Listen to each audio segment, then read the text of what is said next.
I see your little logo up there. I think you're killing it. Yeah, I see You like that. it? You like it, bro? I like that a lot. I actually like Dude, that a lot. this is what's crazy. So I pulled this card today. I seen that you pulled it with a kid before too, didn't you? Yeah, so Yeah. I gave the card, and it wasn't a kid; it was an adult. Oh, okay. But Okay. I pulled it for. He basically gave me packs, and I was Yeah. like, dude, I'm gonna open them. Thank you so much. Pulled it, couldn't keep it, just couldn't. My soul would have hurt. Yeah. But I literally said, take it back, man. And eventually, I'll pull it eventually one day, or I have to buy it, whatever. And then you pulled it not too much longer, bro. A little crazy, bro. Today, like, I pulled it this morning. Dude, posted a video and everything. So how to get out quick. That's what's up. That's what's up. Okay, let me jump in with this intro.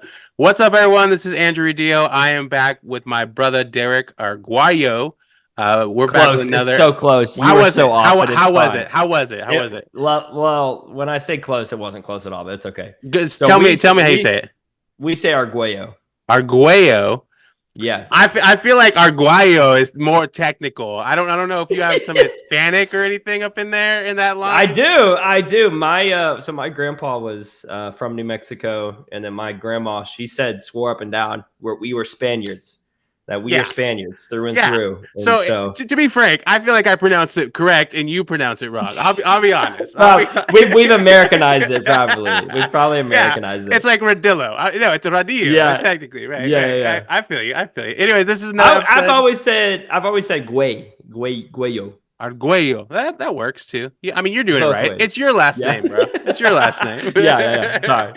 Okay, the back end. This is Mrradillo, Mrradillo's World, back with another episode. My main man over here. I wanted to have you on because last time we did this, our audio wasn't the greatest, and now I've gotten some upgrades in my audio game, and now we get to hear you playing on this, so it's going to be awesome. And then you just took a sick trip to Japan. I want to hear about that. And then I see you're slowly kind of blowing up on PastorPulls on YouTube, bro. And I just want to hear about this. But first of all, how are you doing? I'm doing great. Wonderful. The family's doing great. Yeah. My wife is doing wonderful. Kids are doing great. And so blessed, super blessed. How old is the youngest? Is she a year now? Yeah, my baby's a year. So she's 15 months. Wow. She'll be 15 months at the end of August. Crazy. Which is crazy. That blows by. To experience the fun. I do. Yep. I know. You're about to experience the fun. And I'm then good because prepare. It's easy, but it's not easy. I don't know how to explain it. It's a little bit of everything. But yeah, my oldest is he'll be turning 3 in a few days. Okay. So you blink and they're just huge. Oh my word. Moving and everything. It's just insane, man. Dude. It's insane.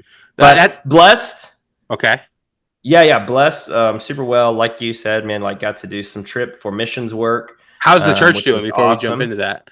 Church is amazing, man. Yeah. I mean, it's like spiritually, of course, I think is what matters more than anything. Sure. Our college young adult students, man, are just jumping so deep into wanting to know more that's awesome. about, what we have going on. Like, let's get into the word, creating healthy habits, heavenly habits is what we're doing right now. Yeah. And I'm just seeing you see a generational church, which is so important, but you see our young people, especially because I'm with them 24/7. Sure. But they're stepping up in such ways that I just never saw when I was growing up, other than me, the pastor's kid, of course, 100%. Is involved in church, but man, there's just something clicking with Gen Z, something that's clicking with young you read kids my mind, bro, because I went to a conference last weekend. It's Collide.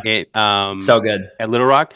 I was thinking about, I was watching these kids and I was like, this is crazy. My generation was not this. And I'm proud and impressed by Generation Z. Yep. They're hungry for God. Yep. And you can Melvin. Yeah, Pastor Melvin Martinez, one of the speakers, one of my best friends. He did both our retreats, our Shiloh retreats. Oh, really? Really? That's awesome. Yep. He's a good guy. He's a good guy. I love Melvin. So we met at camp years ago. I haven't met him yet. I just heard him speak at the conference. Yeah, we met at camp years ago. Literally sat at Waterburger one night until 4 a.m. just talking about dude, one day when you have conferences, like I'll come preach at your stuff. When I do conferences, like you come and preach at my stuff. And we just built such a good relationship over the years. Like been a part of my family for so long. That's sweet, it feels like so long, but he's incredible. The Bazettes are great. I love Tanner. Tanner and I try to do coffee as much as possible, but he's busy. Very busy man. I caught that. You know what I mean? I didn't get to meet all of them because obviously I went with Spencer, the youth pastor at New Life. But obviously I'm just new to all this, so I don't know anyone. You know what I mean? Yeah. But I love Spencer too. Spencer's incredible. Oh, such a good guy. Such a good guy. Yeah, such a good guy. But we got to visit and hang out with the youth, and we didn't do much. Bro. Dude, it's crazy. Like I was literally looking at them in worship, and I was like, man, God forgive my generation for not being this. You know what I mean? Yeah. And it was just really encouraging. I got really pumped this weekend. Dude. Something just stirs within you. You're like, oh yeah. No, let's keep grinding this thing. 100%. That's incredible, man. But yeah, dude, the church is doing great, man. Everything's, we're always blessed, and I've always asked the Lord that, I don't need extra things. I don't need a double portion. I just want you to just take care of my family and just provide. And he always has, always will. And just so blessed, bro. So blessed. Can't explain how blessed we are. God is so good, man. When you look back and when you're going through stuff, it's sometimes it's hard to see him. But when you start taking inventory of the blessings of God, you're just oh wow, you really are good. I am just really ungrateful sometimes. yeah. Absolutely. Man, you really are God. Even though I want to be what the heck's going on in life right now, but just remember, he's you know what? I'm okay. You're good. You're good. And at the end of the day, pretty good. We live in one of the greatest times in history. You know what I mean? Exactly. And sometimes I lose sight of that. 100%, bro. So how was Japan, and where did you go in Japan? Yeah. So Japan was amazing.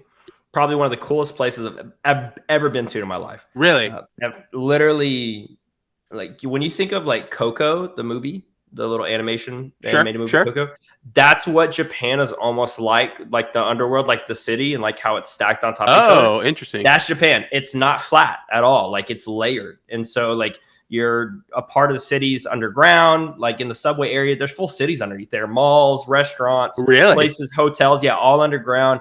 You have when you get up to the top, everything's kind of just stacked on top of each other. And so the experience was incredible. I've been to New York, been to California, been to Dallas, been to Minneapolis, a bunch of the bigger cities, and everything's just so flat. But when you go to Japan, it's just on top of each other. Well, I mean, they probably make the most of their space being on an island, I imagine. Yeah, they basically do. And I've heard they do things excellent. They really do things. You know what I mean? Even when it's restaurants, We flew back in from Japan after being there for the 11 days we were there. Flew back into Chicago at O'Hare, and I was like, dude, this place sucks. Immediately, I was like, man, they need to get their crap together. Who's in charge? Let's go. We need to talk about this. Why is there a stain on this floor? There shouldn't be a stain. It smells bad. I heard they're immaculate at just doing things. They really are. They literally get systematize everything, and it just works. I'd love to go to Japan. Where did you go to? Where'd you go specifically? Yeah, so we went to Tokyo. Flew in Tokyo the first day. We did majority of our mission work in Okinawa, Japan. Okay. So that's where the military base is. So my tie-in for missions work was through my friend Zach Kelly. Him and his wife Kara. They are the youth pastors over a ministry called Cadence International, and so it's basically just a mission field for Christians in the military bases. And so they're all over the world. Super cool. And so he runs a youth program. And basically they do youth ministry. And so they're youth pastors there. They've been there now for, 4 or 5 years. Really?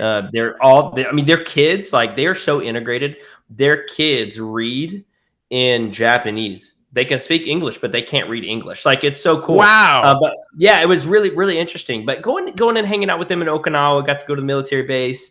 We got to preach, which was awesome. Get to preach with the students. hang out with a bunch of young guys that were in the military base and just talk and see how life was and just build relationships, because we knew the whole goal was to eventually go back. This was kind of a go, like make connections type of thing. Make connections, make sure that we know what we're getting ourselves into, because I don't want to just send people to Japan and have no idea what's happening. Sure. So we went and just kind of got to really experience Okinawa, which was great, and loved the time there. Got to spend time again with those just amazing people, and Zach and Kara are just incredible.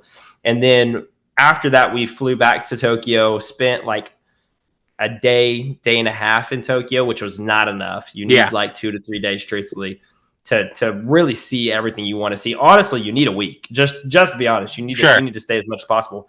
But we actually have another connection there that I met. Her name is Anna, and she is awesome. And Anna's parents have a church there in Tokyo. The gospel is probably, Christianity is one of the least known religions in Japan. Really? Less than 0.5% of people know of Christianity. Really? They don't believe it at all whatsoever. When do they have a specific religion, or a lot of them are Buddhists, and then a lot of them are just they just really do shrine worshiping, worship ancestry, but a lot of it is Buddhist. But when we were there, like there were no churches. Like if you see a church, you're like, whoa, like that's what is that? Like, like that's crazy. We were in the time, kind of like Times Square. It's called Shibuya, but it's just basically this big crosswalk area. And Anna was like, guys, this is how crazy to think about this.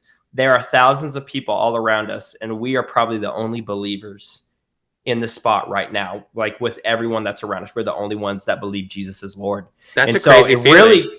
It really like made my eyes kind of go, wow, like, this is a mission field that needs believers.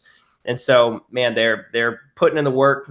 They have like 3 churches right now throughout all of Japan. And I'm hoping that next time we go back, we're going to go do camp actually in 2026, which really, really excited about that. So we're going to go back and go to a camp for the youth students. But then I think Nicole and I are going to try to stay a little bit longer and do some ministry work with them in Tokyo as well. No, that's sweet, man. No, that's super cool. I know you said only a portion of people are believers there. So like, what is the goal with, like, I know you want to send people for sure. But like, are you trying to be like a sister type church over there, or just establish connections so that you guys can send each other people, basically? Yeah. So the work with the military base, our church, City Life Church, sponsors monthly, and we give to Cadence International. So when we are basically, we're like, hey, we pumped a ton of money into this ministry. We want to come and support it, and not by just money, but how can we do that with our people? And so basically, the biggest opportunity was to say, hey, we're going to bring a team to come and help out with camp. Yeah. And so we're going to go and pour into a bunch of students. So there's not really a lot of Japanese people at, because it's a military base, right? Right. Okay. It's going to be a lot of Americans, but a lot of them are lost. A lot of these kids are jumping from country to country, don't know what's going to happen tomorrow. When I was talking to Zach, he said that there was a standard, and if that standard was not reached by these kids, then their parents could lose their jobs. Like, things could happen in their lives. And so they're always walking on shells, always walking on like, I have to be perfect. And so adding grace into that is hard for them to understand, because it's like, no, I have to be perfect. That legalistic kind of mindset. I never thought about that from like, because it's obviously a military aspect. So they probably have that military mindset. Yeah. And I never even thought about that from like a spiritual standpoint either, from the kids. You know what I mean? That's crazy. So how do they deal with that? Like, how does this ministry deal with that aspect? So their biggest thing, they do a service on Thursday. I think it's Thursday nights for all their youth students, or Wednesday or Thursday, one or the other. I've slept since then. I can't remember which day we got there. Sure. But basically, they do a big night for the students. And I'd probably say they had anywhere between 40 to 50 young kids. that were there, and they break it up into two groups, kind of like an older group and a young group, and they just pour into their lives, build relationships with them, preach, teach the word, teach the gospel. And honestly, they do a big kind of like a camp retreat that we're going to, and they're just honestly feet on the ground in their lives, at their concerts, at their events, just like any typical youth pastor would be. Interesting. Like that's their goal. And so the hard part for them too is, you have really 2 to 4 years that you get with these kids, because they probably move. Deployment rate, they move a lot. So man, they'll build great relationships with these kids, and then hey, these kids are leaving. And so is it specifically just a youth ministry, or is it like a full-blown church that like the adults go to too as well? So Cadence is just the church, and then they partner with military church. So Zach and Kara, they will help out during military church. And basically it's anybody that wants to come to church, come to church. So there's all kinds of different belief systems, all kinds of different people that come in and just come and worship and come and serve. Interesting. Okay. The body.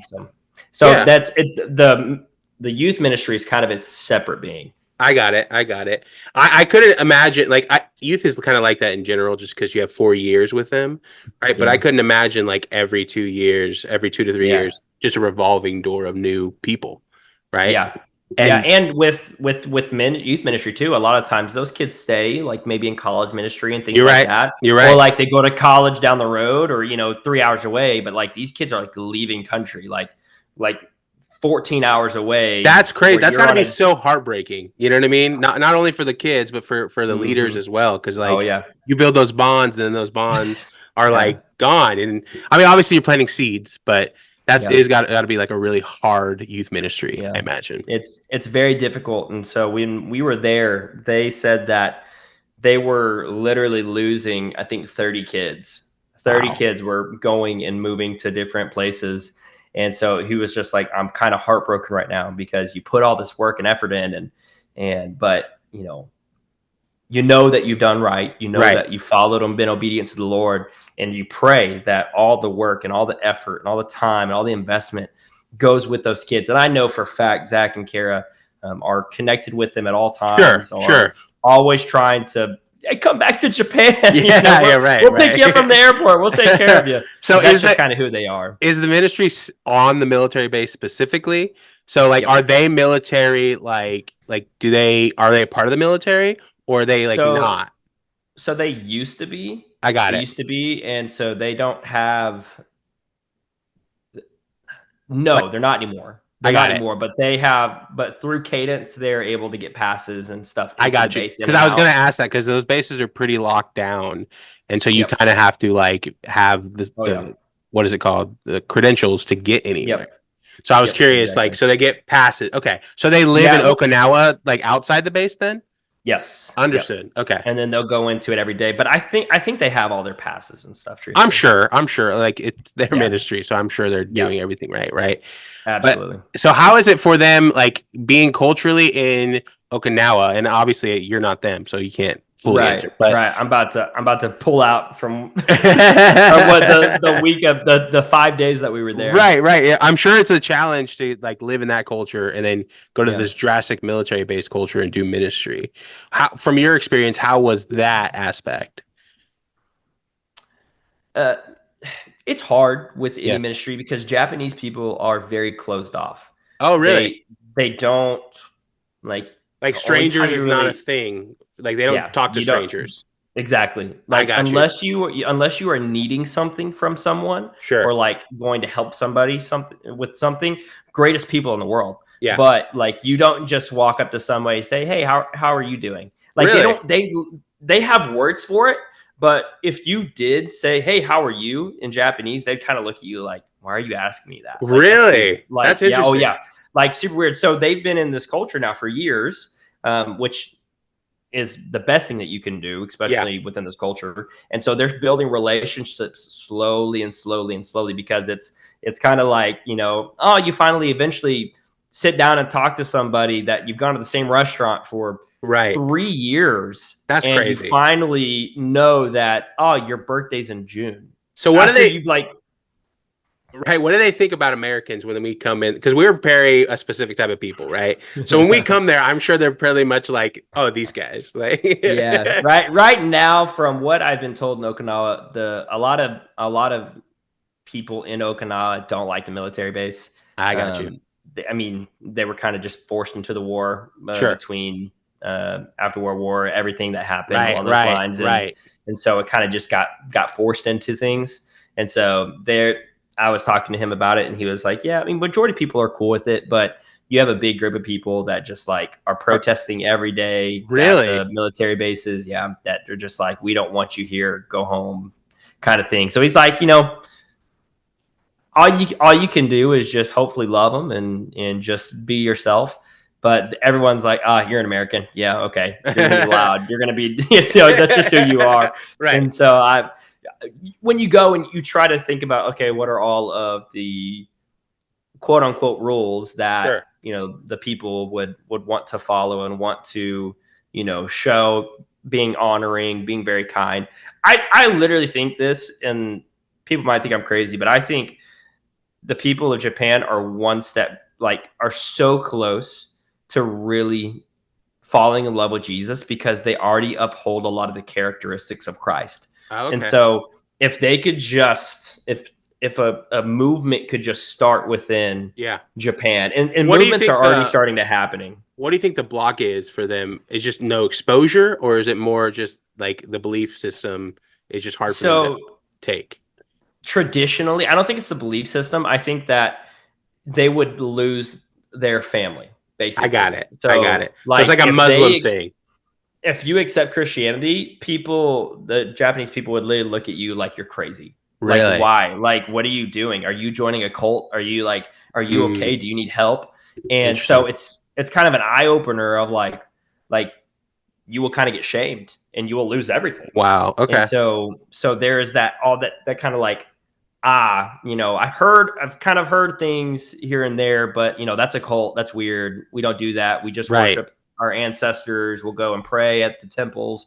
We'll do our due diligence. But here's the thing. Majority of Japanese people don't even believe that's like a lot of the younger generation. They just do it just because that's what their family does. A lot of them are just either atheists or agnostic. They think not atheist, agnostic. Agnostic says that there is God, but they don't subscribe to a certain God. Right. So they believe, there's a higher power, but we're just going to do what we want, how we want, basically. Okay. So, but again, like the characteristics of they take care of people really well. They honor extremely well. They want the best for people extremely well. So I'm like, man, you already have some of the core characteristics of who God is. Right.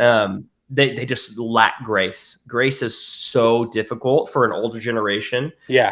Is it a shame culture? Is it very much a shame culture? Huge, I got you. Huge shame culture. Yeah. And so if you do not fit the where I want you to be, the job that I want you to do, if you don't do any of that stuff, you're kind of casted out, and we don't want anything to do with you. And that's probably why, I don't know if it's still accurate, but the suicide rate, I've heard it's very high in Japan. Is that kind of the reason?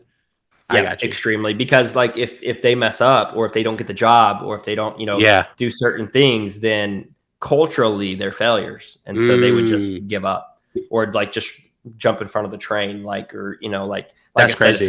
It's very layered, so sometimes they'll just jump off building. It's crazy. It is crazy. Wow. They need Jesus. They are in desperate need of Jesus. And so talking to Anna, that's awesome. She is literally just they're on mission in Tokyo, and then also with Zach and Kara. Did you know Anna previously, or did you meet her in Japan?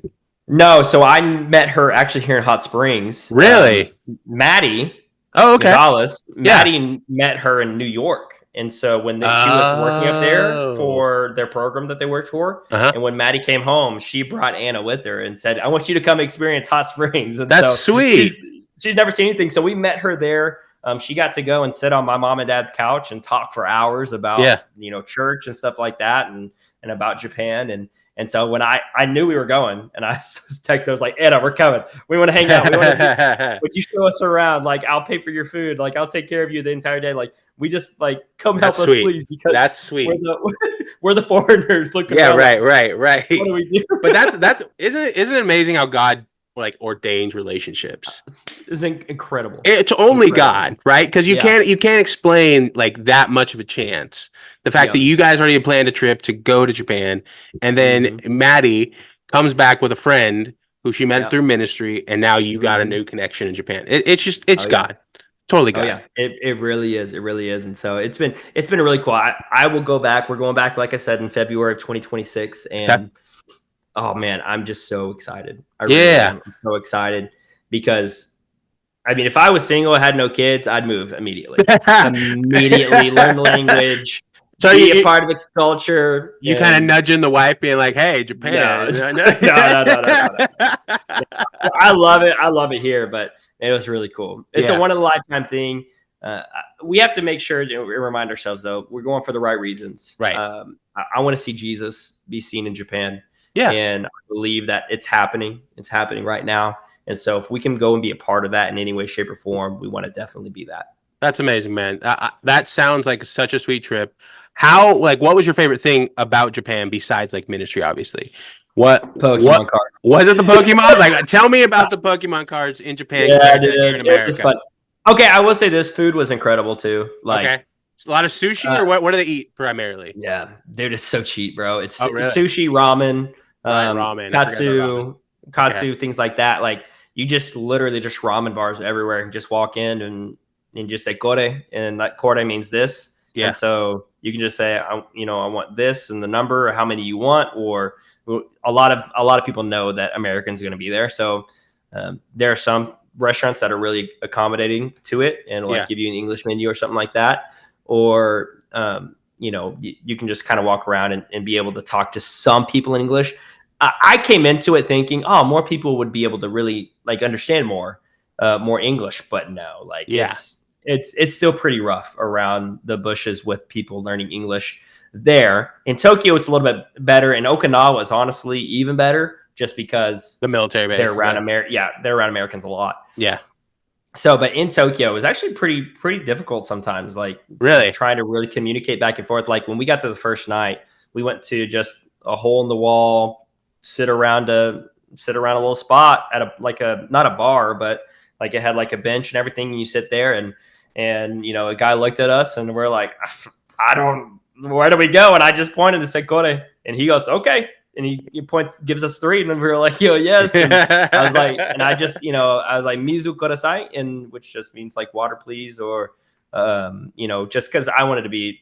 What? Tell me what it is. Mira kodasai. What is it? Mizu kodasai. And so it just means, please, kind of like ask questions, or you could say onegai shimasu, which just means please, basically. Onegai shimasu. Is that what it is? Onegai shimasu. Oh my word, dude. Yeah, I'm not there. I have flashcards. I was practicing a ton just to ask questions or ask for certain things, and so when we go back in 2026, I'm gonna be like a little bit more fluent, just a wee bit. But I was so afraid to speak in Japanese because I was like, I'm gonna say something wrong, and they're gonna be like, stupid American. But honestly, they're really kind. You try, and so that's what really matters. They just like, oh, you're interested in our culture. That's pretty cool. Instead of being like, hey, American, I got you. It was really cool. But I love food. The food was great. The Pokemon cards. There's actually a lot of Pokemon cards there are nicer in like comparison of like grading standard. Right. But They produce them really well. They produce them really well there. Cards in general, when they're produced in Japan, are just far phenomenal in quality. Yeah, far. And so it was really hard to truthfully like find cards, find boxes. I really wanted to find boxes. Yeah. But when you go to Pokemon centers and things like that, they were really only selling like individual packs of cards. Interesting. And so I found one that had boxes, but the boxes that they had, I was not interested in that whatsoever. I got you. And then I bought this. This is that up there, that big Rockets case. It's like a briefcase. Yeah, that was my big purchase that I bought there. Like that was the one thing I was going to walk away with no matter what. I brought the money and I knew I was going to buy it. Is the currency like is a dollar more than the yen, or is it less? It's way less, dude. It's really way less. Okay. So like So if you would go and get $70 in US, that's 10,000 yen. Okay, Basically. and then what are their prices like crazy higher then, or is it? Pokemon cards, it was kind of the same, honestly. It was Sure. a little bit cheaper. I mean, you could go and get some deals and kind of, but you did like if you go to Mexico or you go to somewhere in like Guatemala, you can kind of bid and bargain a little bit. Yeah. Not in Japan. You don't bargain. You just buy it. Yeah, you trust because they're going to give you the best price for what it is. Again, like their culture is very like, we take care of people. We're not going to scam anybody. We are going to do what's right. Right. And so like when you come in and you see the prices, you don't go in and you don't try to talk them down on price. How does the money work? Like, this is a nerdy question, but how like, do they have like exchange rates really accessible, or is it more like you just pay with your card and then they'll convert it on their end? You can do both. You can pay with your card, which we did a lot of that, but you could also just go into any 7-Eleven, throw your card in the ATM and just get cash. Got you. Okay. Okay. So it wasn't bad at all. When you got to your bank statements, what was it crazy? Like how it looked? No, it just was normal. Because you charge it if you were going to go and say, hey, I want to charge this to my card. It'll ask you, do you want to charge it in US dollars or in yen? Oh, okay. Always do the Japanese yen. I got you. So a little bit cheaper. Okay. Yeah. Okay. So if you just let your bank know, normally they'll be pretty chill. They'll be pretty chill. Yep. Okay. Because they know. Because it's like every time that I always thought was like, oh, going on a mission trip. I always thought like third world country, like poverty stricken. Right. This is a first world country. Like, holy crap! It's like really nice. Like their technology is above ours. You know what I mean? Like they're doing it right. Incredible. Yeah. Incredible. Okay. So what did you all do there? I know you did a lot of missions, but like, did you do any touristy things besides like search for Pokemon? Yeah, we actually went and saw one of there's like two towers. There's called the oh man, what's it called? It's called the Tree Tower, I think. And so it's basically like the best view in all of Japan. Costs money to go into, but we were with Anna and she was like, hey, I have a better spot. That's not as much money. It's this massive government building that you can go into and see from the top floor. And it was awesome. So cool. So we got to do that. She took us around different places. Like you got to go to the Imperial Palace, got to go to the largest shrine in Japan. And so like, it was just cool to see just historically. Sure.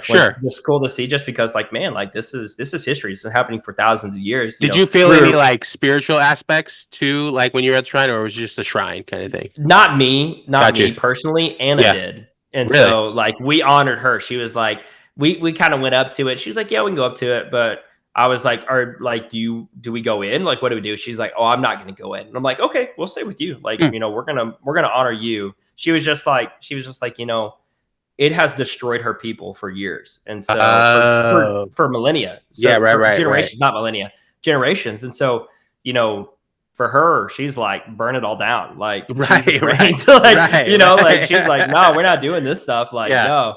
But for me, and I don't know, just to me, it's like it's just a sightseeing thing because you're not connected to that. You know what I mean? Yeah, exactly. I got you.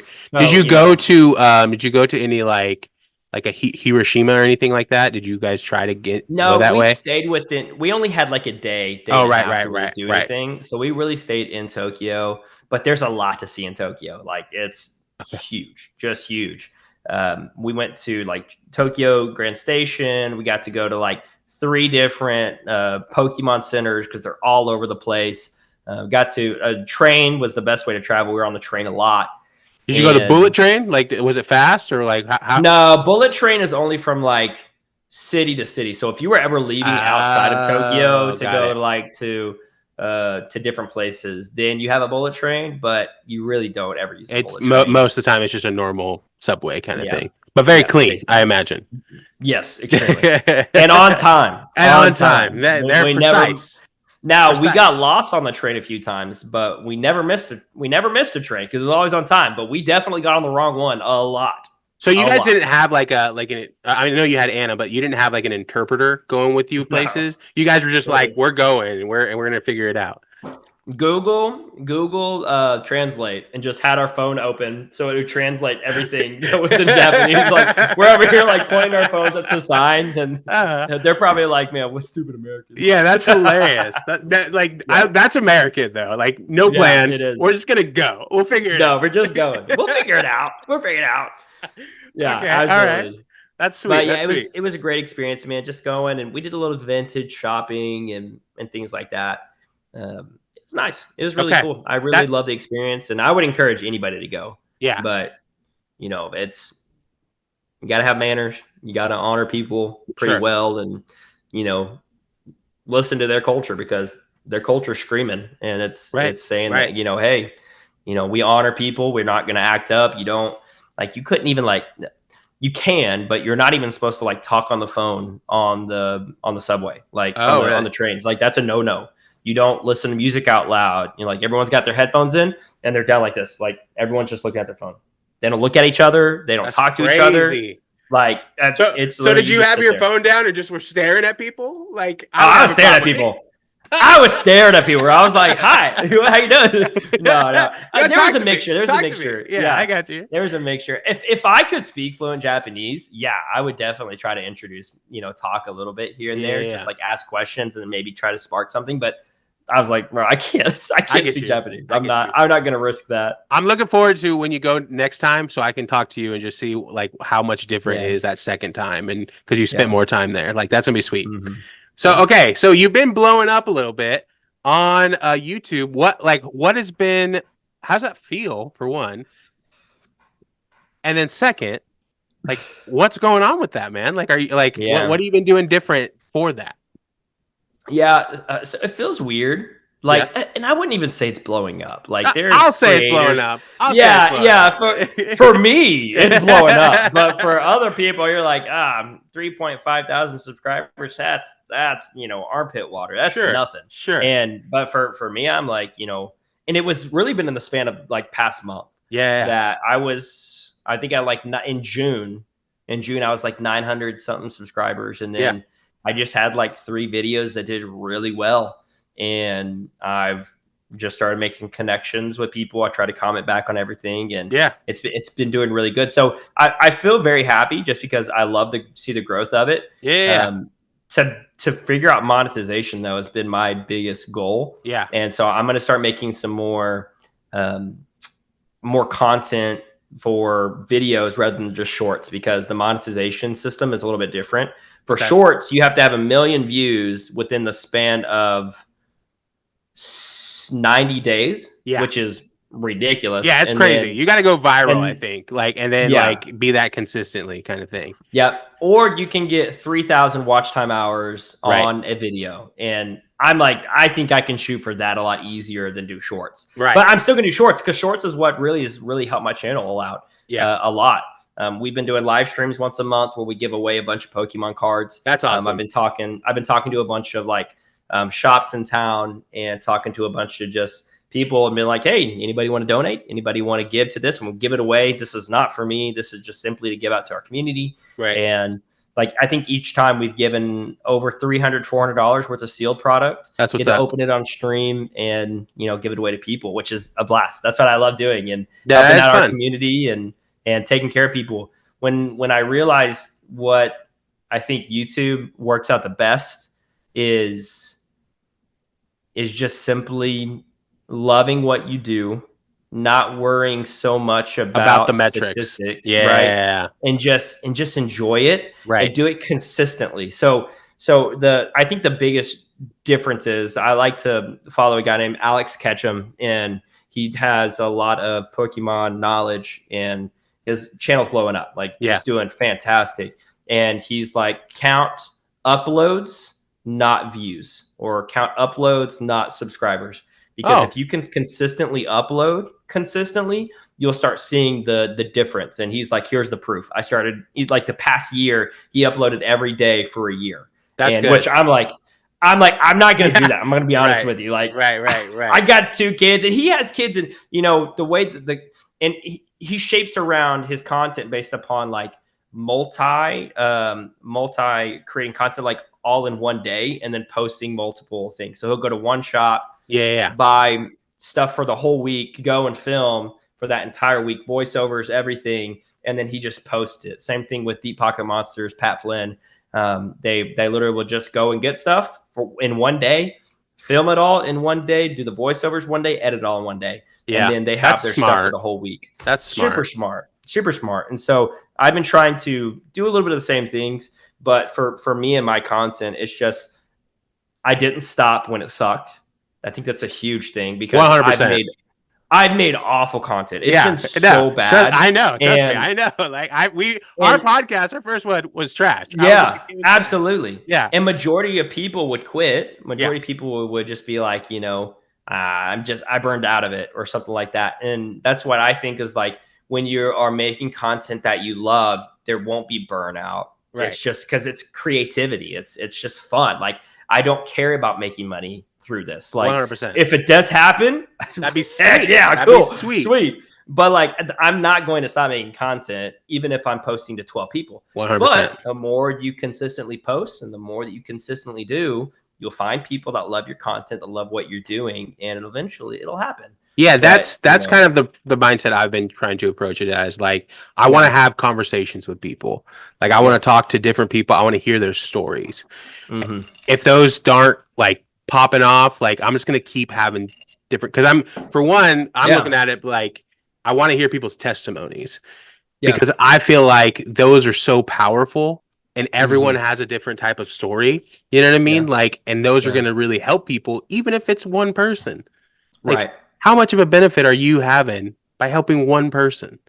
Exactly. Right. Exactly. And it's usually just that one person that keeps you going and helps you out and is there for you. And honestly, something that I also did too was I stopped asking people to watch my content. Yeah. I just let the algorithm do its thing. Yeah. And so when I started the Pokemon stuff, I didn't tell anybody. I just did it. Yeah. And eventually my friends would be like, bro, what the heck? I just found out this was on my feed. And I was like, good. That means it's working. Like, that's great. But I messed up when I started it because, not when I started, but when I was making kind of like content for preaching and kind of like vlog style stuff, I started doing that like 2020, and it failed because I sent it out to all my friends. They would watch a video for 30 seconds and then not watch it because that's not their content that they watch. It wasn't something that they do. And I would mess up my algorithm so badly that, it just wouldn't reach. So I just kind of stopped sharing it and I just let it do what it needed to do. And now, hey, we have a ton of people that are on the PastorPulls channel, and I have people that are coming back and are like staying connected with all the videos. I had someone I didn't post for like a week and a half, and someone was like, "Yes, you're posting again, woo!" And I was like, I don't even know I have no idea who you are, but I love it. Like I love the energy, and it makes me so happy that like people care about what we're making and what we're doing here and helping the community, and honestly getting the opportunity to share the gospel with people that are far from God. So 100%. That's the best part. No, and I think if you're authentic, and you love Pokemon and you love Jesus, the doors that you are going to enter are vastly different than the doors like a regular preacher would be able to enter. You know what I'm saying? And that's just a beautiful thing about the gospel. And I think for so long, I think even myself, I've tried to put how we share the gospel in some box, right? Yeah. But really it's just being like Jesus, going places and interacting with people, right? And showing them the gospel. Like that's it. It's that simple. You can have interests and still communicate the gospel. Yeah. That's what I love about you. Like be you, and I'm truly appreciative, bro. Yeah, dude. Well, it's cool because I've had the opportunity now, like people that I just build relationships with. Like, I don't talk about God out the gate. I'm just like, I love them and I care about them. And, we message back and forth about cards and it's a great time. And then they start messaging me about like being real and like real life. And like, man, they're going through stuff. And then like, hey, I have an answer. Jesus. You know what's crazy is like, it's always unprompted too. Oh yeah. Oh. You know what I mean? It's like, I'm not trying to like be that, but they just can sense the spirit, you know what I mean? Yeah. And they want to divulge and they want Jesus. Like they don't know it, but they want Jesus. Every person on this earth literally wants Jesus and they don't know it. Yeah. Yep. You know what I mean? Exactly. They want the characteristics of God. And so when they start walking around us who have the characteristics of God, like it'll be seen and they're like, oh, like what this guy's different. There's something's going on with this guy. He's not like everybody else. And that's what I want to be. And I want to be that heart for the Pokemon world, if that, for say whatever it looks like. Yeah. You know, I want to be real enough with people just to say like, hey, like this is who I am. This is who I'm going to be. And I hope you see Jesus through it. And we're going to hang out and have a good time. And we're going to open up packs and have fun. But 100%. When it hits the nitty gritty, they are going to look to me. And I can be the one that says, here's the water that never runs dry. Here's the hope that you've been looking for in so many things. But the reason that I found in the way that I am is not because of me. Right. Heck no, it's not because of me, but it's because Jesus changed my life and he can change yours. That's perfect right there, bro. Hey, so easy. Yeah, that's why I wait. That's why do you see that stumble there? You hear that? I like it though. It's okay. It's okay though. That's the Lord. Hallelujah. That is the Lord. That's why I wear Raider gear. You know what I mean? Yeah. Because it's not just thugs. There's people that love the Lord that watch the Raiders. You know what I mean? That's what it is. Very few, but they're there. They're there. All right, whatever. Oh, bro. So what's new? What's going on? What's new in life? What's something coming up for you in the next 6 months or whatever? So I've actually got the opportunity to do a few speaking engagements, which I'm really excited about. They're doing a conference here in Hot Springs called Encounter Conference. One of the young guys from Qatar is actually hosting it, and he's got a panel of a bunch of people. And my wife and I, Nicole, got offered to come and be on that panel and just talk about Jesus, which is awesome. And then we are getting, of course, we're doing our big retreat we do every year in September, getting ready for that. And I'm so pumped. Are you speaking at that, or are you having a guest speaker as well? Yeah. So guest speaker will do nights, and I'll do all the mornings. Got you. So he'll do, as his name is Lloyd Robotham. He is from Baltimore. We connected a few years ago, and we actually started connecting at Winterfest. Yeah. And then we ended up talking about anime, and he liked One Piece. I liked One Piece, and so we just kind of became really cool friends. And so he's awesome, and I know the Spirit of the Lord is on him like crazy. He's doing great things in Baltimore. And I'm so ready for young people to figure out calling, because that the whole setting, the whole theme about the whole thing is till the whole world knows. And so what are we doing? How can we start understanding God's calling in our life? And simply what calling looks like is just a child of God. So breaking it from there, and then, how can we go and share that calling? What can we do? So what does it look like for you? Does it look like children's ministry? Does it look like youth ministry? Does it look like missions work? Does it look like whatever? Because if you are a child of God, all of those things are able. But at the end of the day, we're coming back to who has God created us to be. And so we're basically going to do a whole weekend of panels, speaking engagements, Q&As, anything and everything that we can do to pour out opportunities for people to find confidence in Christ, and then actually walk in Christ and be led by the Holy Spirit to go and to, actually follow the will of the Lord, because the Holy Spirit's there. Yeah. It's there and it's waiting. And once that unlock starts happening and we start walking in the Spirit of the Lord, man, things will happen. You're right. It really doesn't require much. It requires us just being obedient. That's really what it is. Right. That's right. We act like it's so complex, but the Holy Spirit is literally constantly moving people's hearts. Yep. He is. I mean? He is. And all we have to, and I tell people this all the time, it's just like, let's just pursue the Lord.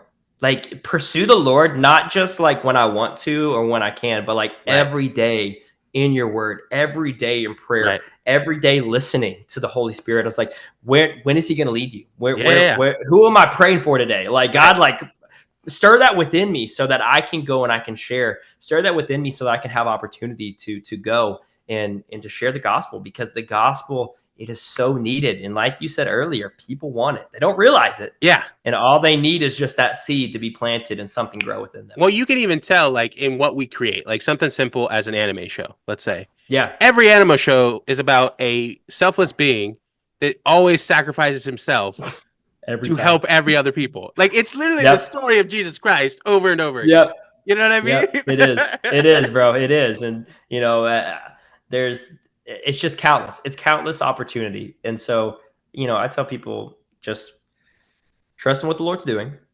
walk in his way, walk in his timing, be real. Like you don't have to 100%. Be holy roller 24/7 days a week. You don't got to be a robot. Real. Yeah, be yourself. Like, you know what I mean? Be yourself. Enjoy your hobbies. Do what you need to do. But at the same time, while you're in that space, while you're in those areas, man, show the love of Christ. Yeah. Be different than everybody else. That hobby. Shine that light. And so there's so much opportunity, man. And so if I can help teach some young people about calling, then I want to do that in any way, shape, or form. Well, that's awesome, man. I love this podcast. Let's get together soon. We haven't got together in a bit. And I know we both are busy and stuff like that. But any last final words? I'm kind of gonna just end it here because I think we're ending high. Yeah, we've been preaching the gospel this whole time, bro. That's right. That's right. Final words. Let's see. You're a child of God. Ooh. To anybody watching, you're a child of God. You have been adopted into his family. Come on. We have been given the mantle of Christ. So stop acting like orphans. Ooh, Start acting like a child of God because he's already claimed you into his home. You don't have to act like an orphan anymore. There's hope. There's peace for you at the feet of Jesus, and he's ready. He's brought us home. We have that crest. He's brought us in. Act like a child of Christ.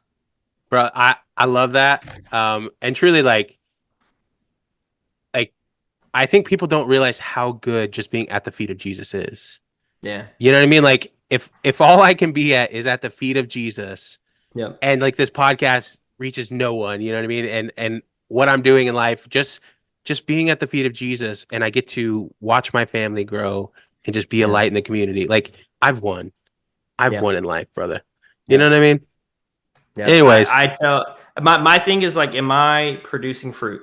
And am I, well, let me phrase that. I can't produce fruit. Am I bearing the fruit that the Lord is producing through me? Right. Sorry, I had to make that very clear. Because